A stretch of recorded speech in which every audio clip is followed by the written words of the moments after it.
In this video, I will be showing you how to graph the cosecant function with a change in period and a phase shift and a vertical shift and a change in the a value. So this will be fun and interesting. Let's see what happens. First thing I need to do is rewrite the way the equation is written, because I don't like it. Anytime I have a b value and a potential phase shift, I really have to factor out the b value so I can see what's going on. Okay, let me leave myself some space. So I see the b value is 2. So I'm going to pull that outside of parentheses like this. So that's going to leave x. Now when you pull a common factor out, you have to divide the other term by the thing that you're pulling out. So I need to take 3 pi and divide by 2, and that's what's going to come next. Well, that's easy because it's just 3 pi over 2. That's all there is to it. So now I'm going to put all of that in parentheses. So I have parentheses inside of parentheses. That's fine. And then out in the front, I have cosecant. And I have that 1/2. And I have y equals. And then on the end here I have this -1. So this is the version of the equation at which I will look. Time to talk about the period. Alright, the period is always the regular period divided by the b value. So for cosecant, remember that is the reciprocal of the sine function. And the sine function and the cosecant both have a normal period of 2 pi. So the period of this function with all the transformations will be 2 pi divided by this b value. So 2 pi divided by 2. Which of course means that the period will be pi. Alright, great. Now the phase shift. In this form, we can now see that the phase shift is right here. It's this h value. Except the sign is going to be the opposite of what you would normally think. So it will be actually positive 3 pi over 2. And this phase shift is to the right. There is also a vertical shift because of the -1. That is down 1. We will write the equations of the vertical asymptote at the end after we have done the graph. Now, whenever there is a phase shift, I always like to start with the phase shift. Because the cosecant function is the reciprocal of the sine function, the first thing I'm going to do is very lightly and ever so gently sketch the sine function.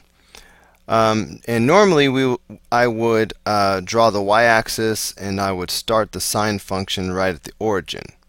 But because of the phase shift at 3 pi over 2, I know that the point that would normally be at the origin is going to be at the phase shift. So I'm just going to put a mark down and right at the phase shift. So 3 pi over 2, and that's going to be my starting point. Okay, now I'm going to put 4 marks over going to the right. For sine and for cosecant, we only do 1 period of that. So I could spread this out if I wanted to. So I'm just going to go over 4 positions. Okay, 1, 2, 3, 4. This should be 1 period of the function. Each mark representing 1/4 of the whole period. And because of that fact, I can, if I know what 1/4 of the period is, I should be able to just add 1/4 period each time to get these x values. That's going to be really easy here. If I want to find out what is 1/4 period, well, so it's going to be 1/4 of the period, but the period is pi. So 1/4 period is just going to be pi over 4.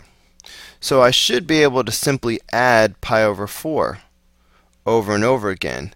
And every time I add pi over 4, it's going to give me the value of the next x value. However, to add fractions, you need like denominators. So I would need to multiply the numerator and denominator by 2. That's going to make this into 6 pi over 4. So this is 6 pi over 4. So I'm going to add a quarter period. I'm going to add 1 pi over 4 over and over again. Every time it should give me the next value on the number line. So if I take 6 pi over 4 and I add 1 pi over 4, a quarter period, that's going to give me 7 pi over 4.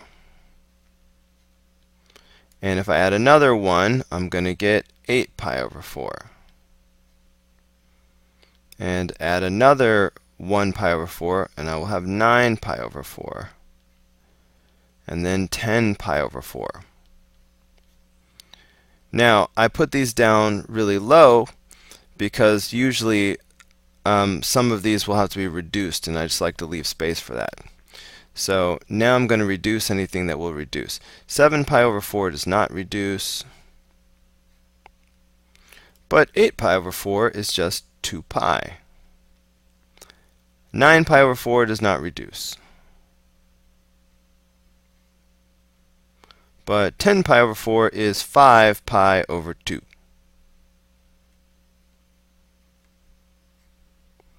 Alright, reducing is not mandatory. You have to reduce down to this. Now, I'm going to need to know where my y-axis goes exactly. So I'm going to have to keep going to the left until I get to some negative numbers, so I know where my y-axis is. So instead of increasing by pi over 4, I'm going to put some additional marks down. Alright, going to the left. Let's see, I'm trying to space them about the same. Okay, I don't know how far I'm going to need to go. But I'm going to decrease by pi over 4 as I go to the left. So the next one over should be 5 pi over 4. And the next one should be 4 pi over 4. Okay, I'm going to have to go for a while. I'm about to run out of space. 3 pi over 4. Okay, the y-axis is way over there. I'm going to have to start cheating in a second. So this is going to be 2, 1. Alright, it's going to be way over there, man. Alright, I'm going to make these a little bit small. Alright, a little bit out of scale because I'm running out of space. So this will be 3, 2, 1, 0. Okay, if I kept going, this would be 2 pi over 4 and 1 pi over 4 and 0. And of course 0 is where my y-axis is, and that's what I was looking for. This is the first problem I've had where it's so far over. So I am going to go ahead and draw my y-axis now that I know where it goes as much needed. So my y-axis is going to be way over here off to the side. So let's draw that in. Okay. Now I needed my y-axis so I could do my vertical shift and I could do my amplitude stuff. Oh yeah, let me go ahead and label this the rest of the x-axis. Now I'm going to use a slightly different color because I want it to be obvious that these are my 5 values that I'm really going to use over here. So these are gray. I hope you can tell the difference because I'm about to do black now. Oh man, I'm afraid that's not going to be enough of a difference. Maybe I'll do I'll do green. I'll do light green. Okay, so 5 pi over 4 does not reduce. 4 pi over 4 is just pi. 3 pi over 4 does not reduce. 2 pi over 4 is just pi over 2. And this is just pi over 4. And then 0, and then there you got your y-axis. Okay, hold on. This looks like a 9. It's bothering me.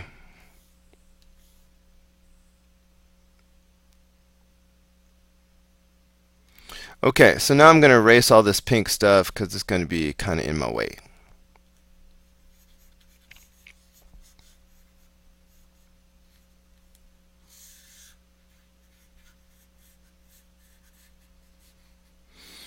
Okay, so now on my y-axis, I can go ahead and do my vertical shift, which is down 1. And then my amplitude, well, not amplitude, but my A value is 1/2. So I'm going to need to go really 1.5. So I'm going to have to leave space for that. So look, if I go down 1, that would be right here at -1. Alright, just so you can see where a half will be, I'm going to go ahead and go down and put -2. Alright, let's go ahead and draw the midline though. The midline is going to be at this -1. Okay, so I'm going to just draw the midline here at -1 as a dotted line.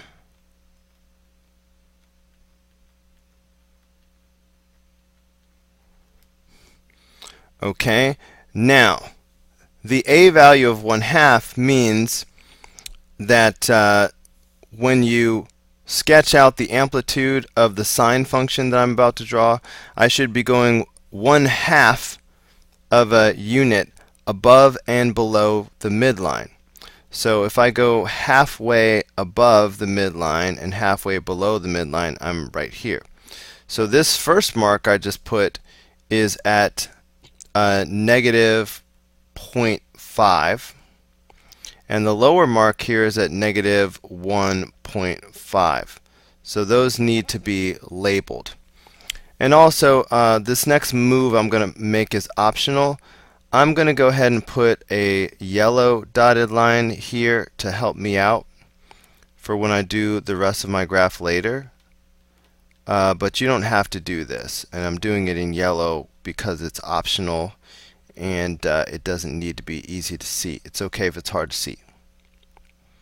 Okay, so I'm just showing my amplitude, my A value, using this yellow line, which should be 1/2 above the midline and 1/2 below the midline.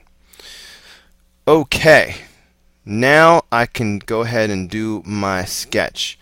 Because cosecant is the reciprocal of the sine function, I'm going to use these 5 gray x values, and I'm going to just draw my sine curve. Now, we have learned that the sine function begins at the midline. So I'm starting with that first value. Remember the phase shift. But I'm going to start on the midline, which is here at -1.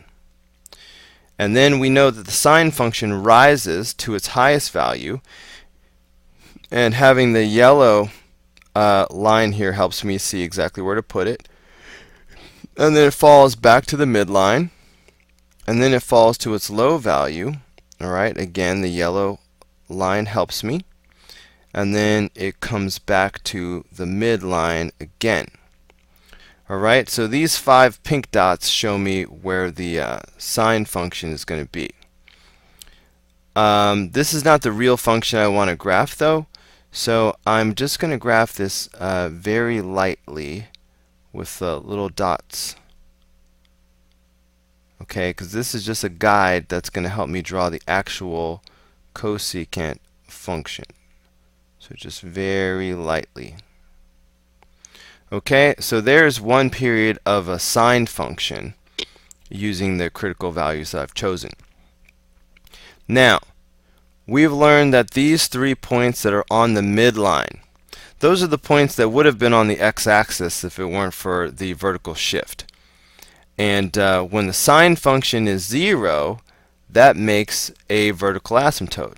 So these points that would normally be on the x-axis, they would normally be 0, and that's what counts, like where they were before we shifted, because we're just shifting the asymptotes along with the rest of the problem, so it's fine. So these 3 points that are on the midline, they show me where the vertical asymptotes are going to go. So I should have a vertical asymptote here at the beginning, alright, where sine would normally be 0 at the beginning of the period. So I'm going to have a vertical asymptote here at 3 pi over 2.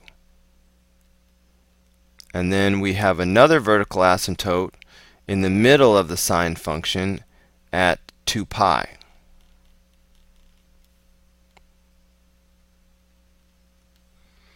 And then we have another vertical asymptote at the end of the sine function at 5 pi over 2.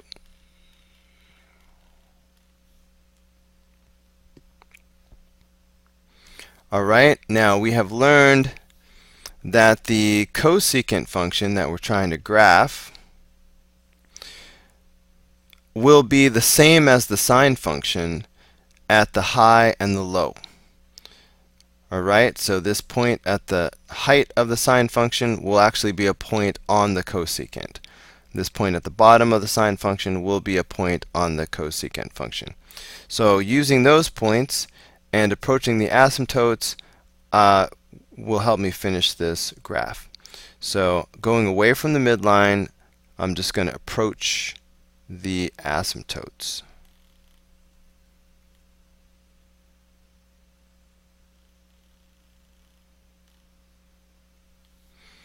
And I'll do the same on the low side.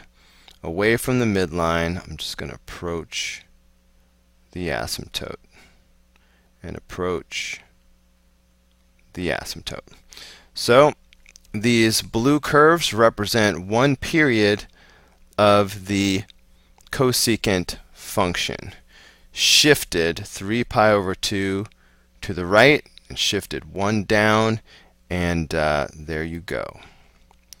And with a period of pi. Okay, so time to answer one more question. We need to talk about the vertical asymptotes. I'm just going to start with the first positive vertical asymptote, which is right here at 3 pi over 2. Vertical asymptotes are always x equals something, so I'm going to say x equals 3 pi over 2. Now, to get from one vertical asymptote to the next, I'm not going a whole period. I'm only going half of a period. So I need to add a half of a period. Okay, well, a period is pi for this problem. So that means half of a period is pi over 2. So every time I add a half of a period, I'm going to get to another asymptote. So to reflect that every multiple of this is going to give me another asymptote, I'm just going to put an n on it. So you could say pi n or n pi. It doesn't matter which side you put the n on. So either n pi over 2 or pi over 2n. Alright, where n is an integer. Alright, you have to mention that, because that's how you get the positives and the negatives, because an integer can be 0, 1, 2, 3, or it can be negative 1, negative 2, negative 3. And depending on what that n is, tells you which one of these asymptotes you're talking about. But eventually, if n is all the integers, then you will have mentioned all of the asymptotes. And we're done. So again, this is what one period of this cosecant function looks like for problem number 8. And that's going to be the end of this video. I hope it was helpful, and I will see you on the next video. Next video is the last video in this series.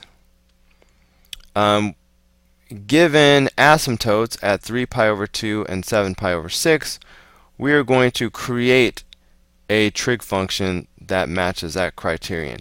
That's going to be on the next video. So stay tuned. I'll see you then.